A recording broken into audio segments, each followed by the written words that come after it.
Archimedes का सिद्धांत, जिसे हम सभी जानते हैं, वह सिद्धांत है जो बताता है कि जब कोई वस्तु तरल में डूबती है तो उसे एक बल मिलता है जो उसके वजन के बराबर होता है। यह बल उस तरल द्वारा उत्पन्न होता है और इसे हम उत्थान बल कहते हैं। आर्किमिडीज ने यह सिद्धांत तब खोजा जब वह स्नान कर रहे थे। उन्होंने देखा कि जब वह पानी में जाते हैं तो पानी का स्तर बढ़ जाता है।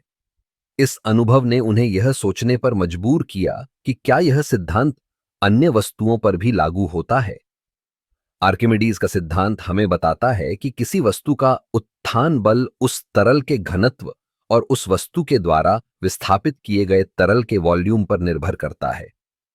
इसका मतलब है कि अगर आप एक भारी वस्तु को हल्के तरल में डालते हैं तो वह वस्तु डूब जाएगी, लेकिन अगर आप उसे भारी तरल में डालते हैं तो वह तैर सकती है। उदाहरण के लिए, एक लोहे की गेंद को पानी में डालने पर वह डूब जाएगी, लेकिन अगर हम उसी लोहे की गेंद को पिघले हुए पत्तल में डालें तो वह तैरने लगेगी। यह सिद्धांत न केवल भौतिकी में महत्वपूर्ण है, बल्कि यह हमारे दैनिक जीवन में भी बहुत उपयोगी है। आर्किमिडीज का सिद्धांत नावों और सबमरीन्स के डिजाइन में भी महत्वपूर्ण भूमिका निभाता है। जब एक नाव पानी में प्रवेश करती है तो वह अपने वजन के बराबर पानी को विस्थापित करती है, जिससे उसे तैरने में मदद मिलती है। इसी तरह सबमरीन्स अपने वजन को नियंत्रित करके पानी के ऊपर या नीचे जा सकती हैं। इस सिद्धांत का एक और दिलचस्प पहलू यह है कि यह हमें बताता है कि किसी वस्तु का आकार और उसका घनत्व कैसे उसके तैरने की क्षमता को प्रभावित करते हैं।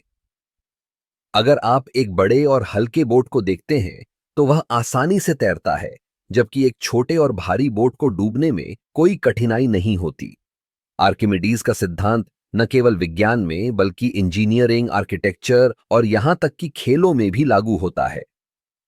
जब हम तैराकी करते हैं तो हम इस सिद्धांत का उपयोग करते हैं।